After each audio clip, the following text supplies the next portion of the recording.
Welcome to the Las Vegasville podcast, brought to you by Jump Studios, where we cover topics related to everything happening around Sin City, including the social media scene, food, and a whole lot more, with some of the best, most popular accounts around the city, and talk about their success in Vegas and beyond. I'm your host, Philip Zhang, aka Las Vegas Phil. Check me out on IG or TikTok, and feel free to text or leave me a voicemail at 702-551-4445. On with the show.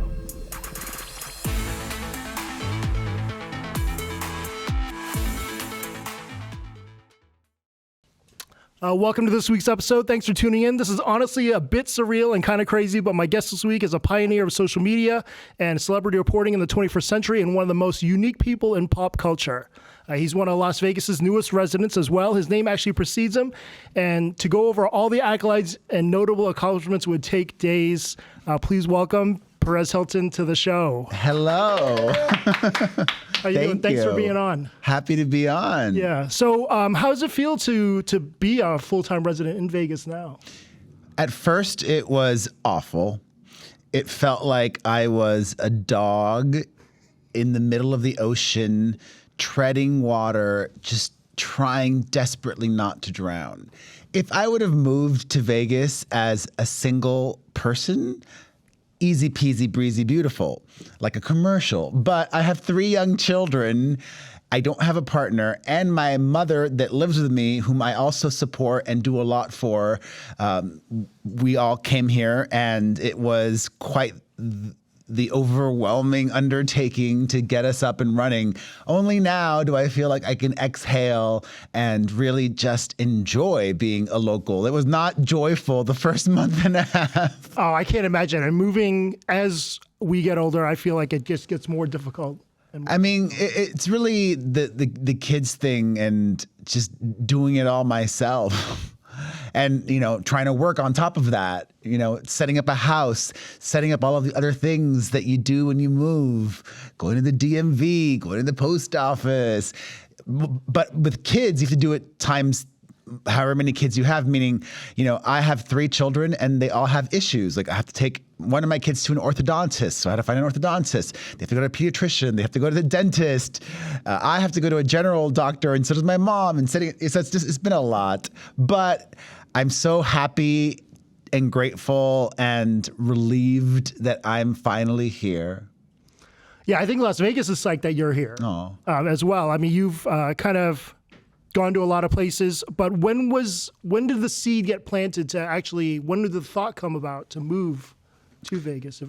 Well, it was a years-long evolution of thought. The initial thought was, I'm just going to buy a house in Vegas because I was here for the summer in 2018, the hottest time of the year, but I don't mind the heat. Yeah, I'm from Miami originally. I would rather live in a place with extreme heat than extreme cold. Same. You know, especially because you can just be indoors or be at the pool or whatever. Like, you know, I'm not saying I love the 118 degree weather, but I deal with it and it's not the worst thing. So I had such a good time hosting Chippendales and being here summer 2018 for 2 months that I almost bought a house here. But I've always been this way. I've always been a rule breaker, but I've always been practical at the same time. I've always dreamed big, but I've always been realistic. So it never made sense to me to just have a house in Vegas just sitting there that I would only use during Christmas break or spring break or summer vacation. So I was going to buy this house and then rent it out as an Airbnb. And in 2018, that was illegal. It was only allowed for long-term rentals. Everybody still did it, but I'm too much of a target. I just knew that if I did that, I would get ratted out, and then I would have a house in Vegas just sitting there, you know, with all the utilities I have to pay every month and everything, mortgage and all of that stuff. So I didn't buy it. And then, you know, the pandemic really changed everything, not just perception-wise, but like truly. During it, I got into therapy, and I credit my therapist with allowing me this gift of Las Vegas because I did not allow myself to think that this was a possibility. I had convinced myself that I couldn't. My brain kept saying all these different narratives, like, you're Perez Hilton, you have to be in Los Angeles. Or just wait until your kids graduate from high school, then you can move to Vegas. All of these different thoughts. And my therapist said, if you really believe you'll be happier there, which I did and do, then do it. And if it doesn't work out, then you can always move back to LA. But, I love everything. What's so funny to me is that when I say I love Vegas, people don't believe me. They think, oh, you just moved because it's cheaper to live there. If I wanted to live somewhere cheaper, there are actually plenty of other states even cheaper than Nevada. Like, I could have moved to somewhere in Tennessee, or I could have moved somewhere in Washington, or I could have moved to Texas, where a lot of people from Hollywood are moving to Austin. But I love Vegas. I've been coming here since 2005. So I already have a great group of friends here. I've already built community in Las Vegas. And I also love that it's close to LA. So if I do have to go for work, I can easily hop on a flight or drive there and be there within hours. So it just made all the sense in the world. Plus, I knew that my mother would not be miserable here, because I moved to New York City in 2013 for a few years just because I wanted to.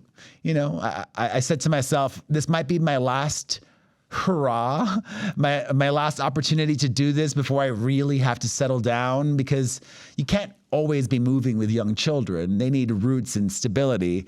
But my mom hated New York City. She's from Cuba and spent a long time, decades in Miami, and the winters just did not treat her well. The cold is fine here. It's just the snow and the being trapped in a small apartment. Here, we have a house, and she loves that there are and I do too, there's so many Cuban people in Las Vegas. There's a large Cuban community here, which is one of the many things that surprised me about Vegas. There is an almost non-existent Cuban community in Los Angeles, which is sad. Yeah. But there's so many here. Like I see them all. They flock to me because they know I'm Cuban. I'm like, oh, and then they start speaking to me in Spanish, and I speak fluent Spanish, so I love it. I hope, as we are here longer, that my mom gets to establish her own community and develop her own friendships, which is important. But until then, she does love the slot machines. So That's good. She's been hitting up some of the locals casinos. Very cool. Yeah, and I think a lot of people on the outside, when they hear, like, even when I moved to Vegas, they're like, are you crazy? Like, what is going on? Well, right? I didn't even get to the main reasons why I love Vegas. Yeah. I love Vegas, because I feel like anything is possible here. And I'm so much more inclined to say yes to things. For example, right here, right now, what we're doing, if I was in Los Angeles and you would have invited me on your podcast, I would have said yes, but only via Zoom, because it would have probably taken me 45 minutes to an hour to get to you, right, and then 45 minutes to an hour to get back to my house, and then an hour or however long recording the podcast. Here, it took me less than 20 minutes to get to you. So it's just easy. And people also don't believe it, but I love constant stimulation. I love, or the ability to have that. That's why I moved to New York City in 2013, and I was there for 3 years. I'm drawn to stimulus. I'm drawn to excitement and things to do. And there's just so much to do in Las Vegas, like New York. And like New York, it's a very social town, because it's easy to be social. It's a smaller city. There's less traffic, even though the locals here complain about traffic. If you compare it to Los Angeles, there's no traffic. There is zero traffic in Las Vegas. Okay, locals, like, there's none. I mean, there might be a little bit, depending where you go and what day of the week and at what time. But, honestly, the real breaking point for me in Los Angeles was a traffic-related thing. I said, enough. I can't do this anymore. And it's because I do so much with my kids. I'm such a hands-on, involved, awesome parent. It was Halloween weekend of 2021. Are you familiar with LA? Did you used to live there? Yeah, I never lived there. chose Vegas instead? So, I used to live very central LA, like Miracle Mile area. And I took my kids to an event in this, I guess near Highland Park, you could say. It's this area called this place called Heritage Square Museum, where they had all these Victorian homes done up for Halloween. And I left on a Friday at 4 p.m. and I didn't get there till after 5:30 p.m. An hour and a half, where it really should have just taken maybe 30 minutes, 35, 40, 45 minutes, maybe. Yeah. It took me an hour and a half. And it took me close to that also to get home, too. And I'm like, I don't want to do this. I don't want to live my life like this. So I just love that, I can get around so quickly and easily to, like, for example, I got invited to go see Keith Urban here. He's got a new residency at Planet Hollywood. If I would have been invited to see Keith Urban in Los Angeles, I would have said no. Yeah. Because, drive all the way to the Staples Center or drive all the way to the Forum to go see Keith Urban? No. And I don't have a single opinion. I mean, I think Keith Urban is talented, but I don't know his music. But here, sure, I'll go. I'll see what it's about. I'll check it out.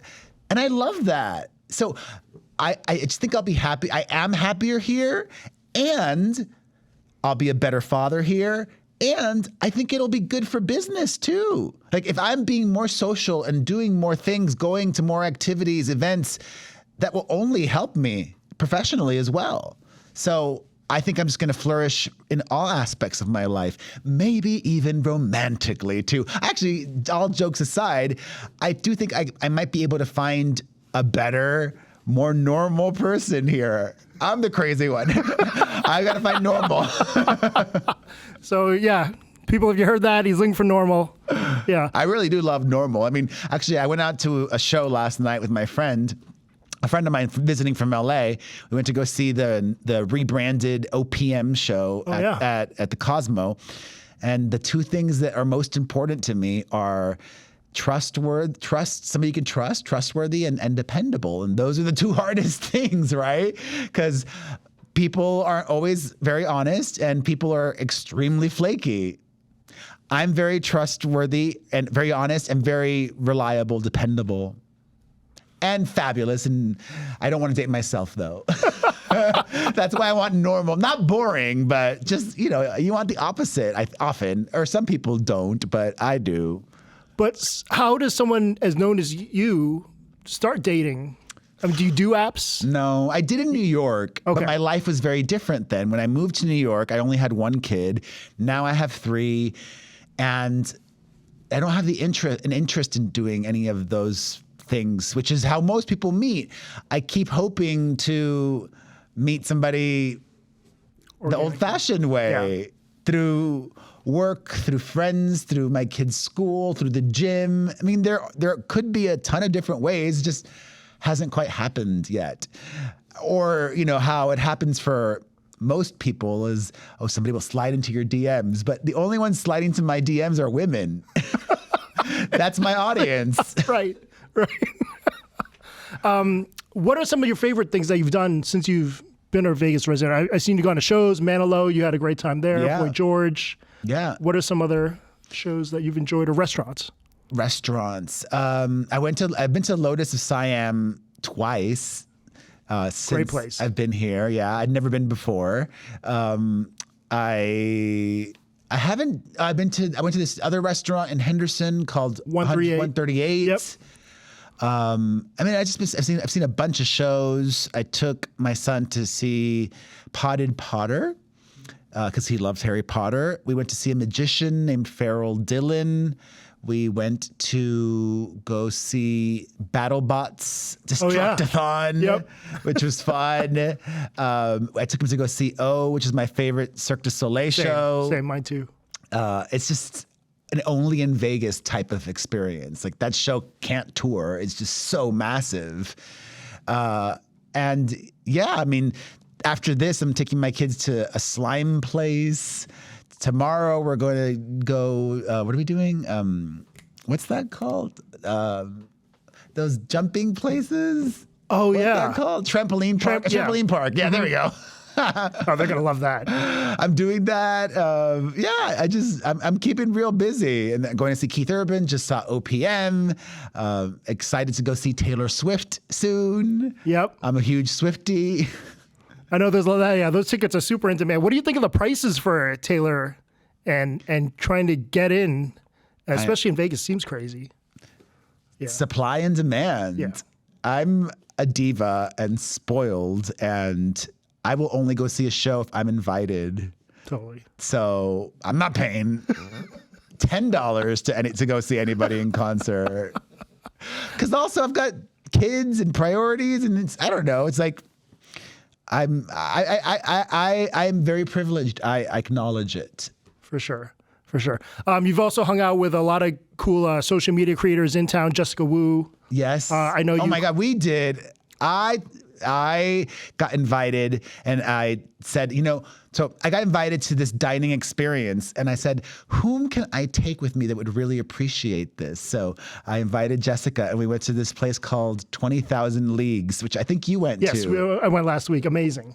It was the most special dining experience I've ever had in my entire life. And I've eaten some of the best restaurants in the world. I've eaten at the French Laundry, Bazaar, Per Se, and because it wasn't even just about the phenomenal food, it really was the total experience. It was like you're in an immersive show and eating the best food in the world.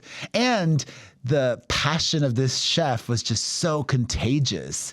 I love when people are so into what they do and explaining it, and you vibe off of their energy. And I would love to go again. Totally. Shout out to Chef Taylor Persh. I mean, just an amazing, well thought out, creative evening. And I got invited, but that could have easily been $1,000 meal per person, and it wasn't. It's shockingly, I would say, affordable for a very special night out. I think it's less than $400 or less than slightly less than $400. Yeah, so I would say that's well worth every dollar. I mean, even the drinks were wild concoctions and in fabulous containers to drink them out of. The most special dining experience of my life. I don't say that lightly.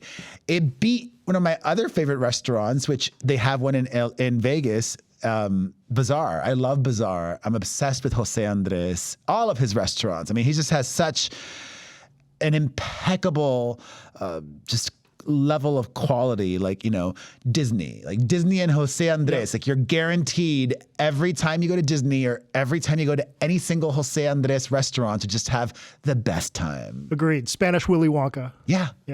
But they closed the Bazaar in Los Angeles, which I was very sad about. Oh, wow. So I just have to go to the Vegas one more often. Totally. What does the family like to do when you have a free evening to do dinner? If you do take out or something like that, what do you like? I don't cook. I was on this show called America's Worst Cooks Celebrity Edition. Which you won. Which I won. It made me the best of the worst. And actually, I wouldn't even say I think I am a bad cook just because I don't cook. Like, in many ways, we repeat the same mistakes or cycles from our childhood and our upbringing. And my mother never cooked. She never taught me how to cook or the importance of cooking for yourself. And I just never did it. And now I just don't have the time also. Like, I have 3 kids, have to take them to school, pick them up, washing laundry, like doing it all. And cooking, I don't have the bandwidth, and it's important to know what your wall or your ceiling is, or your wall is, or your wall and your ceiling. When you're feeling walled in and you want to punch the ceiling, it's important to know. So here I'll give them a shout out because they're actually amazing. This company called Fixed, their website is eatfixed.com. I tried out a bunch of different meal prep companies, and I've used all of them in the past, and I tried even more this time around. And I won't mention any other names because I don't want people to feel like I'm singling anybody out or dissing anybody. But this one that I chose, Fixed, at Chef Keith, eatfixed.com, the best that I've ever had in Vegas, and I would say maybe not the best, like equal to the one that I used to use in Los Angeles. If you have LA listeners, theirs is called Sunfair. I wish Sunfair was in Vegas, but they're not. But it's just really quality food. You can taste the quality. Sometimes when you do meal prep companies, they, buy in bulk and cheaper quality meats and this and the other. And, with this guy, we're getting steak and shrimp and just delicious. And like, oh my God, I had this portobello stuffed mushroom with chicken and just... that one didn't have the chimichurri, but it was just, oh my God, like I enjoy eating the meals so much. I'm like, and it's healthy. Like it's too good to be true. That's great. That's awesome. So yeah, but we do go out to eat every once in a while. I haven't been prioritizing or scheduling too many meals at restaurants because I was doing way too much emotional eating in December and January because of the stress of moving. Yeah. And actually, this one friend of mine, I'll give her a shout out because she's like my angel. She's so generous. Diana Jenkins, she was on Real Housewives of Beverly Hills. She sent me like a ginormous hamper from Harrods, almost the size of this desk. Wow. For Christmas. And it was just full of food. And I ate almost that entire hamper by myself, that Christmas basket. And then I got to Vegas and it was barely sleeping and running around and trying to get up to date with work and not being up to date and just eating the worst food for another month. So it was like after 2 months of just not treating my body as well as it should and not going to the gym. Now I'm back in my gym routine, which is a daily activity. And I feel so much better when I do it. And I'm so grateful. I could actually make it to the gym and function on 5 hours of sleep. But there were a lot of days there when I first moved in January where I was getting 4 hours and I just could not make it to the gym on 4 hours of sleep.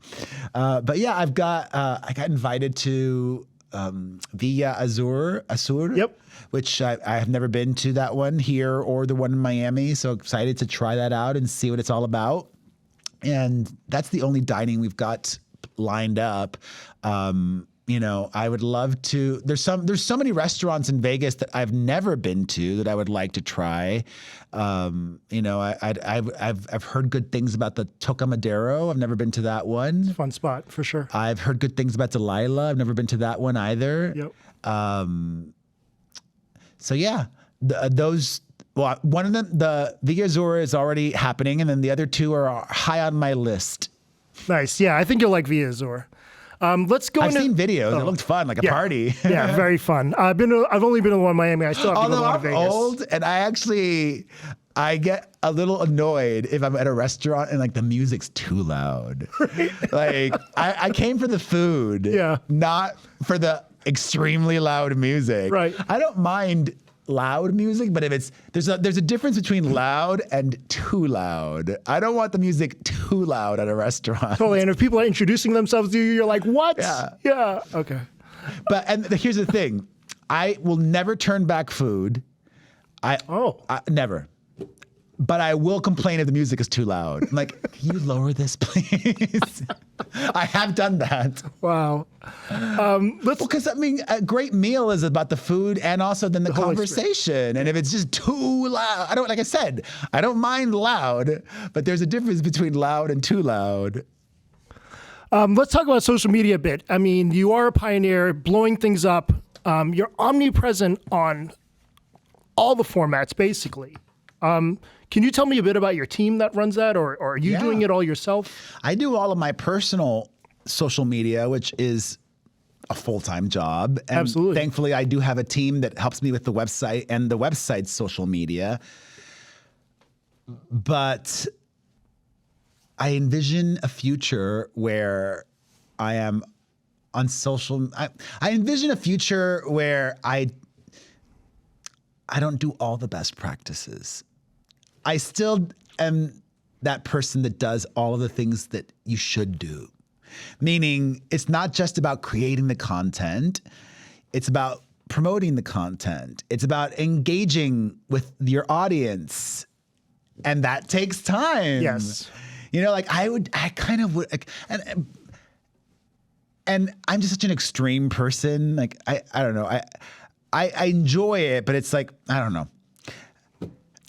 It would be nice to just be able to be like, you know what? I'm just going to post this and I don't care what the comments are. I'm not going to do, or post and walk away, but I can't do that. So you sift through all the comments. Oh yeah, every time. And I can tell not that I'm a big celebrity, but there's a lot of celebrities that have people comment for them and things like that, actually, I'm pretty sure Paris Hilton is one of them. Like she has a gay intern somewhere that just leaves like 20 different comments. It's usually just emojis. Right. Because emojis are so innocuous. And like Paris would leave hot emojis or like heart eye emojis or whatever. Right. But yeah, I'm doing it all. And I mean, the most important thing is I still love it all nearly 20 years later. And I know that one of the reasons why nearly 20 years later I'm still around is because of that incredible work ethic. Listen, I'm not hot. I don't have the heat. I'm not new, but I'm still here and I'm an icon. And icons 100%. are forever. I don't think, there are a lot of icons out there that don't have huge social media followings, but they're icons. And also, like, I don't want to mention any names because I'm a more mature person, but not you, clearly, or other people, but somebody might have 5 million followers on TikTok, but 99% of Americans have no idea who you are. True. And people outside of that app have no idea who you are. And your followers on that app don't follow you elsewhere and won't support you on Instagram or Twitter or YouTube or Facebook or whatever. Like, you can only get a following on one app. That means nothing. It means nothing because having done what I do for as long as I have now, it's not going to last. And I don't want to be like a Debbie Downer or anything, but I mean, before there was a TikTok, there was YouTube. And we're in 2023 now, if you look at the top YouTubers of 2013, 10 years ago, the top 20 YouTubers, I think only one of them is still relevant. And that's PewDiePie. The rest have all gone by the way. So there's so much I could talk about with social media and so much advice I would give. But I think you personally, having started your social media career later in life, that actually gave you a great advantage because you had life underneath you and work experience, and you know the importance of things like diversification. Because I know that you don't just do social media for yourself, like you do social media for restaurants, and you have your own company and you've diversified. Or Yep. That Drew fella from Unlocked started like an actual ice cream store, which is so smart because if it hasn't already happened for you or him or any of the other local food influencers, it will happen. Eventually, all of your views are going to start going down. All of your engagement is going to start going down. It happens to everybody. There is a shelf life for being an influencer. So you need to make as much money as possible when you're hot and be smart with it. Don't live beyond your means. Save, invest, diversify. Great And, advice. young people just, they never think it'll end. I didn't. I'm saying this because I made that mistake. Right. When you're young and you're hot, you think you're always going to be making crazy amounts of money. And it's always going to be so easy. And let me tell you, it's not. It's not. You're not. So going to you've hit those lows before and then you've bounced back. I mean, so just diversifying, spreading yourself out, is that really kind of what people should do? I would say you have to always do what's new.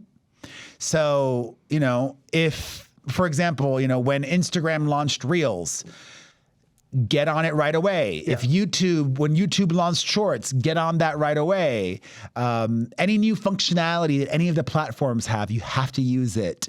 I wouldn't say join every platform, but I mean, for you, I might actually encourage you to explore Pinterest. I've heard from some food friends that they're getting traction on Pinterest and monetizing it. So that might be something interesting to explore. You have to continue to just create. At the end of the day, it's just about putting content out there. And, you know, TikTok is its own beast. TikTok is different than all of the other ones because TikTok, in a way, is a lot like Vegas. It's really about quantity. It's not about quality. I mean, ideally, if you can do both, great. Right. But the thing about TikTok is, you know, you might spend an hour making the best video and it might get 1,000 views. Yeah. And then you might spend 60 seconds making a video and it'll go viral. You know, it's just luck a lot of the time. Yeah, not everyone can be Vegas Starfish. Yeah. You know, or anybody else. Like Yeah. it's you know, but it's luck. I would say just the work ethic, you know.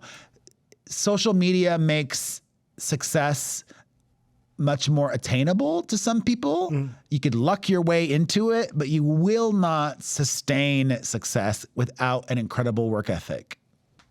And that's, you know, Agreed. I think one of the reasons why, from the people that I follow, you know, all of the Vegas food creators seem to be doing very well because they're all older. You know, they're not like teenagers. True. Are you able to have a day where you do unplug? No.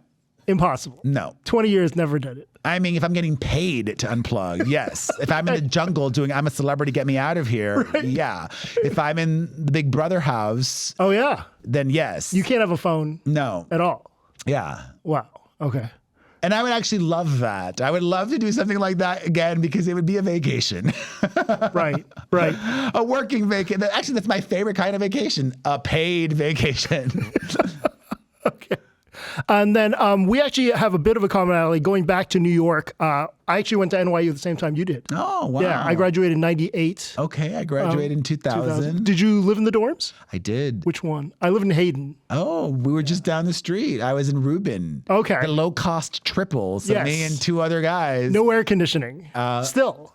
Really? I don't even remember. It was so long ago.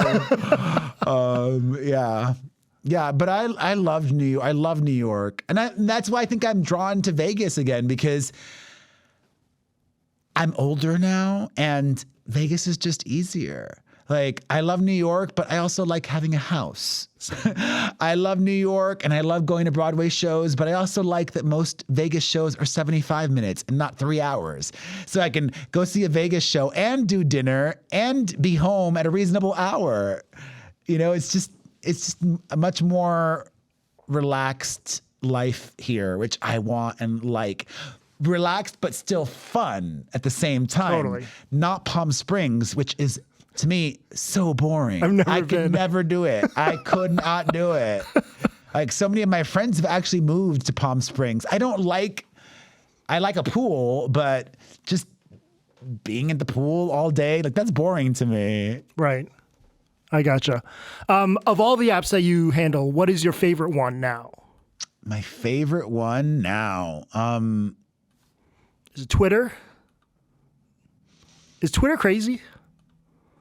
None of them. I kind of hate social media. Love, hate. Yeah. Right. I actually think social media is in a really, not even social media, everything except for sports is struggling right now and in a really precarious position. TV shows, tech, laying everybody off. Sports continues to thrive. And in fact, actually, media companies are seeing that and giving people even more sports. I've got to figure out how to do sports myself. I can do something sports related. I don't know. But I feel like, thankfully, Instagram which was on life support, It was. has stopped the hemorrhaging and isn't dead yet. It was looking like it was going to die, but it's not yet. And on the flip side, and I'm not just saying this because I'm petty, but TikTok has definitely slowed down. And they know it. And you've been vocal about this. Yeah, and they know it. That's why they've really pushed the lives. That's why they're now doing that new trivia thing. They're trying to find ways to get more users, keep users there. The newness of it all has worn off. Yeah. The fun of it has worn off too, I feel like. I don't know. And it hasn't really been able to create as many stars or just breakout personalities as it did like in 2020 and 2021. Now, TikTok has been around for 4+ years and the platform is aging quickly. Like it happens with all of them, Snapchat, right? Facebook, it happens. So what I was getting at, because I ramble, I think we're in an opportune moment for something new and different. It seemed for a bit there that audio was going to be it, but then Clubhouse imploded and everybody tried to copy Clubhouse and it just didn't connect because people are busy. An expert, a manager that works in the social media space, he said the future is going to be live streaming. And I disagree because people are busy.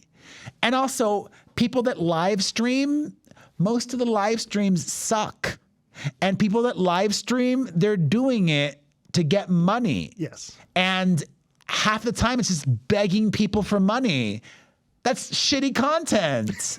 Sorry, that was the first time I cursed, but I love it. I love it. That was like, that's real bad content. Yeah, agreed. I think the future, if I'm going to guess, and actually to answer your question, which I evaded, I'm so old around your age. I still think Facebook is my favorite. And the reason I'm saying that, and I think that they could have a real renaissance, is because I think everybody's burnt out on social media. And I think what matters to me more now than ever are friends and family. And yeah, I don't want to be fighting with friends and family over politics, but Facebook is what connects friends and family. True. More so even than Instagram, I feel like. Yeah, my parents still aren't on Instagram. And in a different way, because like, I don't want to see your fashion outfits or whatever. That's for Instagram. Like, I don't know. Like I want you to invite me to a party through Facebook. I, want to see what you've been up to. Oh my God, you're selling your house? You're moving or whatever. Like, so I don't know. I think I read an interesting article actually in the Wall Street Journal about this, that Facebook has really turned things around. Meta, all of their brands. So I think not only have they turned things around, but I think if society is where I think it could be, then, I mean, listen, Facebook's not going to make a comeback, but something focused on friends and family like Facebook, because TikTok is not that. TikTok is all about finding creators and people that are making videos that resonate with you. But I think I personally, and maybe others, want something just to bring us together again with friends, neighbors, real people that we know. I think that there's an opportunity there and somebody is going to do something around that and it's going to be successful. Yeah, there's a lot of realness to Facebook that isn't on the other platforms for sure. I'm sure you get this question a lot, but many people say they want to be you or want to do what you do. I think it's, from my point of view, it would be damn near impossible to even set up a celebrity news gossip controversy account that would be effective now. You would always have to be an insider, but is it possible, or how would it be possible for an average person to even get on that road to do? I mean, it's absolutely possible. I see so many people trying to be me on TikTok. Right. It feels like, at least on my For You page, oh my God, they're trying to be Perez Hilton. My advice to them and anybody, young or old, I'm old and a big gay, so I love me some musical theater. And one of my favorite shows is this musical from the late, great, why am I blanking on his name? Stephen Sondheim. There you go. Gypsy. There's a line in Gypsy that goes, "You got to get a gimmick if you want to get ahead." Ain't that the truth? You have to get a gimmick if you want to get ahead, meaning find what it is that makes you different. When you can really highlight your individuality, what is special about you, that's when you'll shine. And some people, they don't believe that. They think that ideas are special. Ideas are not special. Today, in 2023, I could have the most brilliant, never before thought of idea for a new invention, a product that will change the world. And right now, in Australia, somebody might have today the same exact idea. But that person and I might both will and could execute our same idea for a product or an invention or a store or whatever. We could execute the idea in completely different ways. And one will be highly successful and the other one will not. So what does that tell you? The idea is not special. It's how you execute the idea. It's what you do with the idea. It's you. So when you just do you as well as possible and just do it, that's really, you hear that, but it's just so true. Just do it.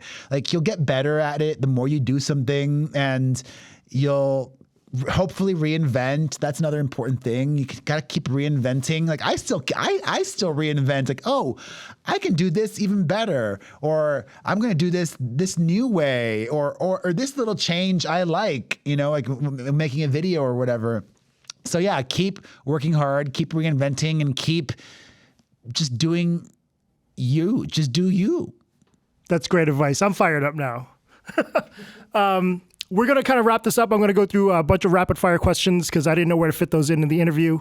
Perez, I still can't believe J-Lo and Ben Affleck got back together. Can you name a former couple you'd like to resurrect and have back in the spotlight? If you could choose Brad Pitt and Angelina Jolie, obviously. Oh, yeah. I nicknamed them Brangelina. You invented it. Yeah, that's right. I attribute a lot of my success to them also, because not only was their relationship so important for the early years of my website, but I was the first media outlet to publish photos of them as a couple. And it crashed my website. There were so many people visiting it. Yeah. And that was back when I was real naughty and I, was stealing paparazzi photos, which everybody does nowadays too. Yeah. All of these wannabe Perez Hiltons on TikTok. I don't do that because I don't like getting sued anymore. But back then I didn't know better. So yeah, I became a big fish.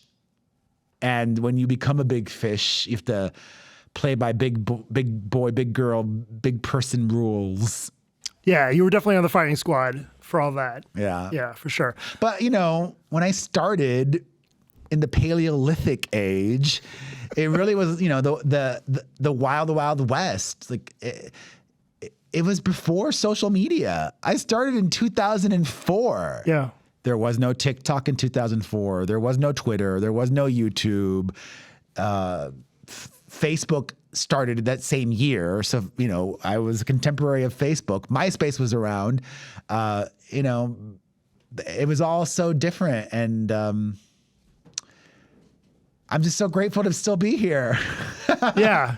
It's been amazing to watch, how you've diversified, and it's been awesome. And actually, you know what? One of the reasons I think I've been able to sustain for so long in my career is not just my incredible work ethic, but because of traditional media, the legacy media, mainstream media. From very early on, the beginning of my career, I always got their cosign. I always got their support. They were always talking about me. So that elevated me. It made me bigger than just a little blogger, and then I also elevated myself strategically going out to events, making it seem like I was more important than I was, glomming on to any celebrity that I could. You know, early on in my career, Paris Hilton was totally using me for favorable coverage because she had, you know, and now she's actually really smartly rebranded. But in the early 2000s, she had an awful reputation and a lot of drama. It was nonstop drama with her. And my readers were constantly telling me, Perez, she's just using you for favorable coverage. And I wish I could have told them, duh, I know I'm using her too. Right, right. I'm not stupid. So, yeah. And also, you know, I've always diversified. So over the years, you know, doing a radio show, starting my podcast before everybody had a podcast. Yeah, PHP. The Perez Hilton podcast. You can listen at perezpodcast.com. We've been doing it since 2015, which is not, you know, the infancy of podcasting. People have been doing podcasts prior to 2015, but, you know, it's a long time now. We've been doing it many years of, you know, acting, releasing multiple books, and I'm excited. I just love to be alive. I love life. I love all of the different fun things that I get to do. I would love to, you know, I'm excited for what the future brings here in Vegas and the possibilities. You know, maybe doing another show, maybe partnering with the city somehow, maybe opening a business here, of some kind, whatever that might be. I have a lot of ideas. I don't want to get into too many specifics because they're just ideas. Like, I'm always dreaming, and if it doesn't happen, then it's okay. But it's good to I still get excited. I still dream. I still have so much that I want to accomplish, and not just because of necessity. I don't have FU money in the bank. Right. I have 3 young children. But I don't know. I've always been very driven, hardworking, ambitious. And maybe you can relate to this too if your family situation is similar, but you know, I grew up the son of 2 immigrants. So that immigrant mentality of, since I can remember, it being ingrained in me that I just had to have a great work ethic. I don't come from money. I come from a very middle to lower middle class family. I lived in Miami. This is one of the reasons also why I never loved LA. Like, I grew up in Miami, and LA is too much like Miami. Like, it's just so massive. I hate that. It's so massive. And I grew up there as a teenager and didn't have a car. So I felt like I was a prisoner, and I had to rely on my mother to take me everywhere because my bicycle got stolen. I couldn't even ride my bike. And I was so poor, I couldn't afford a new bike. I was so poor, I didn't even have, it's also the 90s, but I didn't have, computers existed in the 90s. I was so poor I didn't have one. I just had a Brother word processor, which lasted me actually through college. Wow. Yeah, I didn't get a computer till my senior year of college, and my first computer was my sister's old desktop. You were using a Brother at NYU? Yeah. Oh my God. And then using the computer labs. Yeah, the labs. Yeah, but yeah. Amazing. You're a huge music fan. If you could choose any artist to see in their prime tonight, who would it be? Oh, wow. Madonna, obviously. Yeah, for sure. I wish I would have seen one of her earlier tours. I've seen Madonna live many times. I worship Madonna. But I didn't get to see Blonde Ambition or the Girly Show or the Who's That Girl tour, the Virgin tour. The first time I saw her in concert was in 2001 for the Drowned World tour. But Madonna in her prime, amazing. That'd be amazing, for sure. You actually were the reason I went to my strangest interview ever. You recommended me to go to Jen Kramer's podcast. Right. Where I was interviewed in a sauna. Yeah. What's the strangest place you've ever done an interview? A bed. I've done a lot of interviews in lots of strange places. Yeah, I would imagine. I don't know why, but the bed one just came to, I did one in like a party bus with Sally Jesse Raphael. The bed one was with Joan Rivers, rest in Oh peace. my God. And Epic. I got to work with Joan a few times. I did her reality show more than once with her daughter, Melissa, and she was just the best and the kindest. Like, she would always send me home with jewelry from her jewelry line from my mother. Right. She's like, take this for your mom. Like, she was just the best. That's so cool. You were in Rihanna's video for S&M. What did you Yes. think of the halftime Super Bowl show? I feel like that's old news by now, but I was a little disappointed. Yeah. Just because I love Rihanna and I know she's pregnant, but she could have still given a little more. Right. Like, I don't think there's anything wrong with comparing. We form opinion. How do we form opinions? By comparing. Oh, I don't like that. Why don't you like that? Because that tastes better. Or, you need comparisons to have references. So Beyonce performed many times pregnant and with twins and still brought it and gave you energy. Right. Like, the biggest complaint was just Rihanna just did not bring me the energy. She was a 6.6 out of 10, and she could have brought a 10. But I love Rihanna. I love her. Yeah.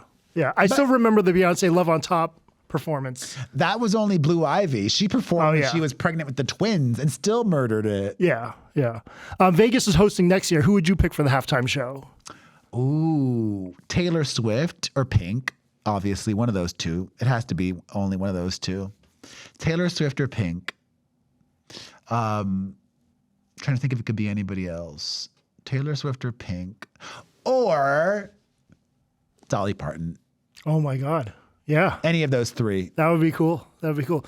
Can you give me a theory on why murder and serial killer things are so popular now? It still kind of baffles me. It's the same reason the Kardashians are popular, actually. Oh. It's escapist. It's different ends of the spectrum, but they're both escapist. It's like, it makes you it makes you appreciate what you have, or in the case of the Kardashians, like, it's aspirational, but like the serial killer stuff, like, it makes you just so grateful that that's not you, like, you have a nice, boring, normal life and nobody's abducted your spouse or your kid, and you've not been eaten alive or whatever it is. Right. So I just think it's just a great distraction from everything. That's all that everything is. All that we do. Everything is just a distraction. It's just constant distractions. And it's just what resonates with people at any given point. And everything is also cyclical too. For a while there, and I'm glad we've moved past this phase, for a while, and I thank Joe Biden for it. For a while there, politics was the new entertainment because of Donald Trump. Yeah. And that lasted many years. And I was doing a lot of political coverage. And I'm glad that I'm not anymore. I'm glad that things are boring now, relatively. Right. It was exhausting, the politics stuff. Yeah. Yeah. And I'm glad to be in Nevada where it's more purple. Like, I am a liberal person, but I'm also a centrist. Like, I'm in the middle. Like, I think most people are. And it sucks that politics divides so many of us, when I think most of us are in the middle and most of us can agree on things. But social media can make it seem like the country is so divided. And I would like to think that we're not, that social media is just a foul. It's not true. It's not real. It's not real. It's not. It's not real life. The people who comment, the people who engage, it's not your average person.